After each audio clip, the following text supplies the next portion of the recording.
And these are for the usual recreational purposes only. No betting is allowed off of this. So if you want to bet, I bet that's on the test. Maybe. Maybe not. Okay. A few things that I know people have had some difficulty with, or I want to make sure people understood about, or whatever. So I'm going to just kind of go hit the highlights and kind of work my way through things I know people I've been receiving some emails about, some people have questions about, and things that historically might pop up somewhere or another. I will kind of mention a few lab things as I go along, because there are some things I want to make sure that people know about. So just follow along in your books.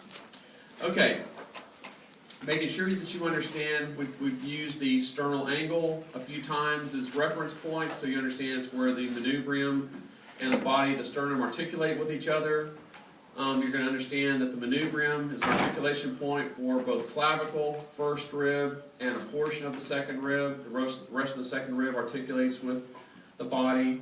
And then as you work your way around, you know that the rib itself will articulate with the head going to the body of the vertebra, and the tubercle articulating with the transverse process of the thoracic vertebra. Okay? Alright, I've mentioned multiple times in here about muscle-wise, particularly for lab, being able to see, don't do that, how you can look at from any view, from anterior like this, interior like this, from anterior taking it, flipping it around as well, or whatever, different muscle layers. So again, for your purposes, you're thinking 2 muscle layers for each view.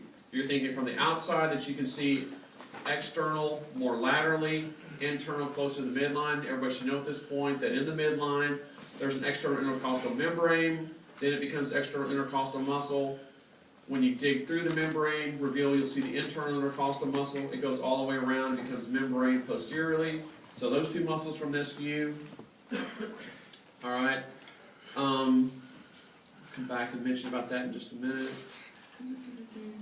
If we open it up from the internal view, we know that you can see the innermost intercostals. Remember, rib to rib for the intercostals, spanning one space, bless you. And then muscles that you see on the posterior wall spanning more than one space would actually be the subcostal muscles. All right?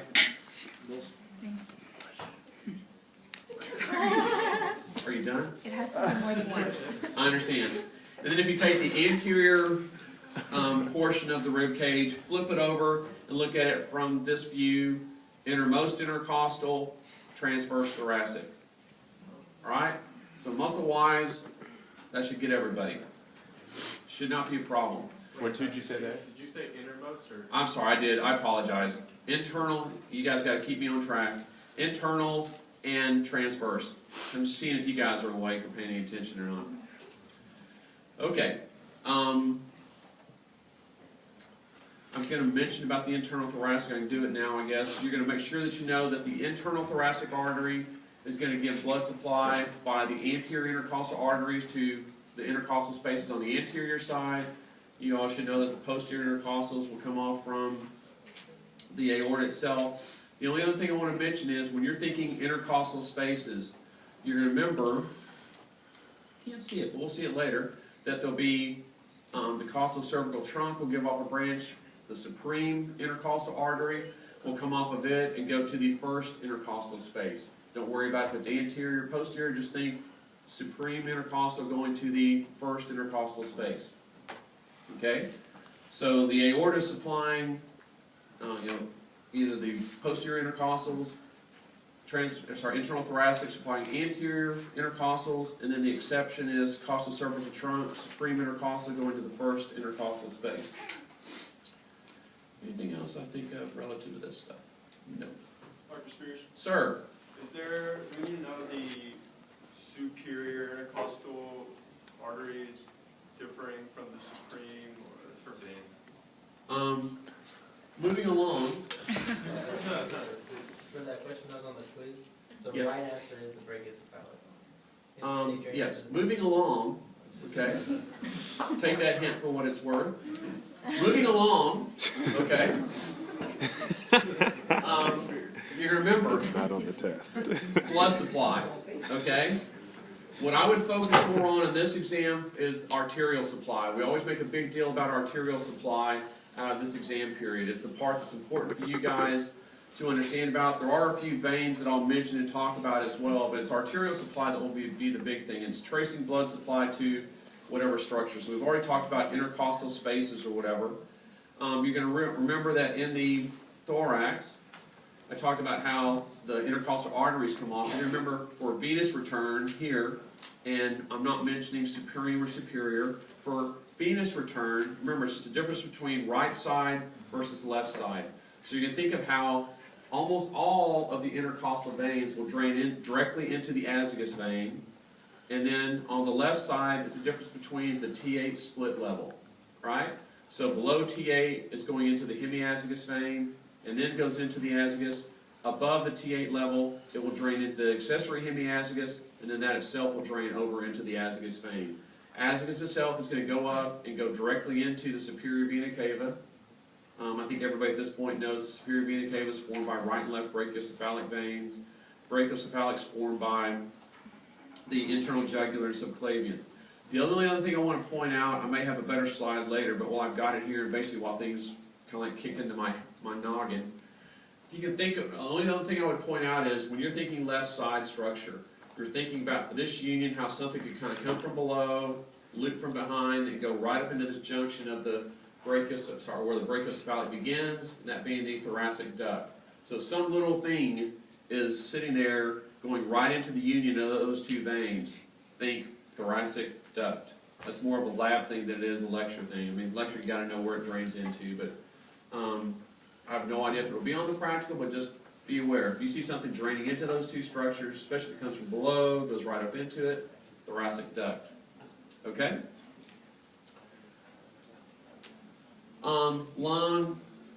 Lung should not be difficult whatsoever.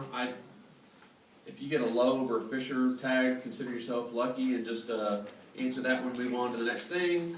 Make sure you look at the root of the lung and you can identify, it's mainly the bronchus from the pulmonary artery, and know the difference between right side versus left side, where it's going to be located at. That shouldn't be difficult. People will be asked about the groove, like what the groove is called. No grooves, no fissures. I would say fissures. No grooves, no impressions is what I meant to say. No. Okay? All right.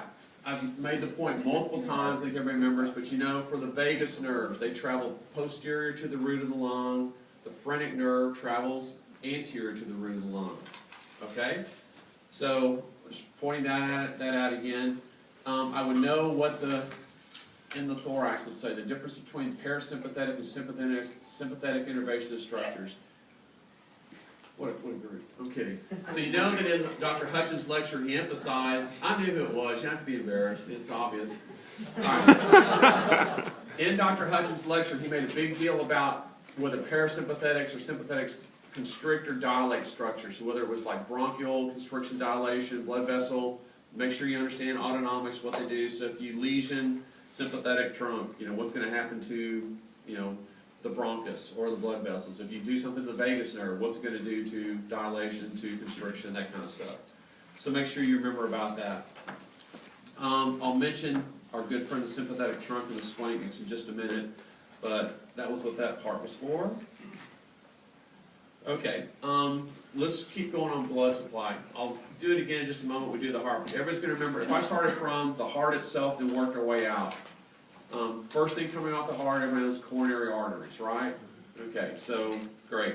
Arch of the aorta comes off, it splits into brachiocephalic trunk, left common carotid, left subclavian, so that's off of the arch. Descending aorta in the thorax, you know, the one things I really want you to focus on are knowing the posterior intercostal arteries we mentioned about, and then the bronchial arteries. Yes, there's an esophageal, yes, there's a superior phrenic and all that kind of stuff, but I would really focus on knowing those. In lab, if you haven't seen it, make sure you understand that if we take the aorta and elevate it up and see a little blood vessel coming directly off of the aorta up in the thorax, you're looking at a posterior intercostal artery. If you grab the aorta down in the abdomen, lift it up, and see a small little blood vessel coming directly off the aorta, a lumbar artery. Okay?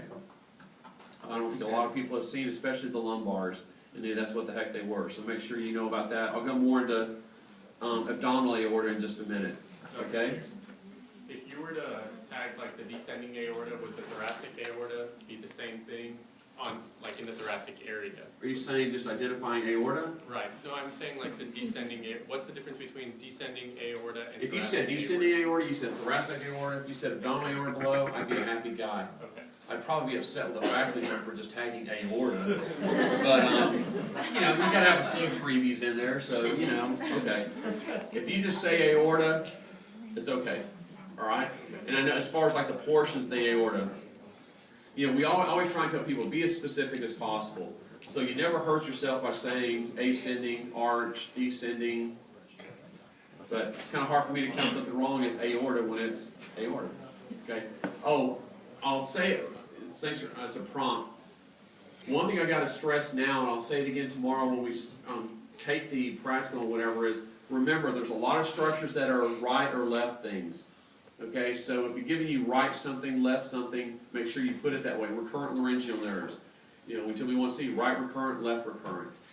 Okay, so if we've given you anything about it, I'm not telling you put right and left on everything. You don't give me right sternohyoid muscle or left, well, you know, but if we've emphasized it, be sure to put it down. Tomorrow's one we definitely need to be sure to put nerve, artery, vein, muscle, or whatever on structures. While I'm on this bit, yes sir, hang tight. Make sure, there's going to be several places probably tomorrow that we're going to have to put cards out, okay? And what that's going to be is, if we need a connective tissue structure of some sort, there's going to be a card there saying identify the fascia, you know, lying superficial of the pin, or pleura, something like that, because like, I don't want anytime we tag something in the thoracic cavity, say, oh, they're going through the pleura first. No. If we want pleura, if we want peritoneum, if we want fascia, the card will ask for that structure, okay? So if we stick the heart, don't give me, oh, they're going through the visceral layer of the peritoneum, and we're going to have to go through that for a lot of stuff. So no, if we want something that's a connective tissue structure, we'll ask for it, okay? Yes, sir? When we ID the disarticulated bone, should we note right or left? No, unless we ask for it, which we won't. Maybe a bonus question or something. Yes, sir? For parietal pleura, there's like 4 regions that you guys have on the list. Are you going to ask for a region if you tag those? Or? Not that I am thinking of at this point in time. Okay? Mediastinal pleura is pretty much gone. I don't think we typically do it. So I would say no. All good questions. Okay. All right, you can remember that for our good buddy, the vagus nerve, you know, the vagus nerves come down, they contribute to the different plexi in the thoracic cavity, so cardiac, pulmonary, esophageal, all that kind of stuff. I really think the only plexus that I would worry about identifying in the lab would be the esophageal plexus. So you know that if we do like, if we tag like this structure right here, vagus nerve itself, or if we stick a probe or one of those wood sticks and grab a whole bunch of this stuff, esophageal plexus, versus we come down towards the abdomen and stick it in this little knob, you know, little bulgy thing right there. That would be the anterior vagal trunk, posterior vagal trunk on the other side. Okay? You're going to remember that you can see left recurrent laryngeal nerve coming down in the thorax, looping around ligamentum arteriosum, going deep, going back up. While I've got this up here, I've probably got another slide that mentions it. Remember, you can always see the recurrent laryngeal nerves traveling in the tracheoesophageal groove. So, especially on the left side, the nerve could be pinned over here on this side without really being able to see kind of the loop and back up there.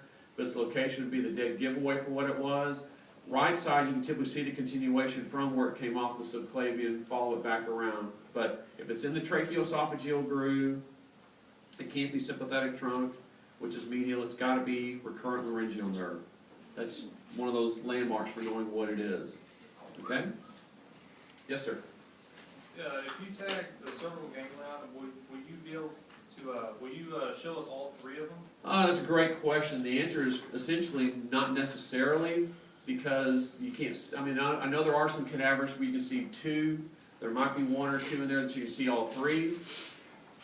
Superior cervical ganglion should be easy no matter what. And I always tell people superior cervical ganglion is kind of your landmark or structure for being able to tell something is sympathetic trunk versus being, say, vagus nerve. Okay? Do you have to have all 3 for us to do, say, sympathetic trunk? The answer would be no. What I'll also tell you for the ganglia is be aware of like the level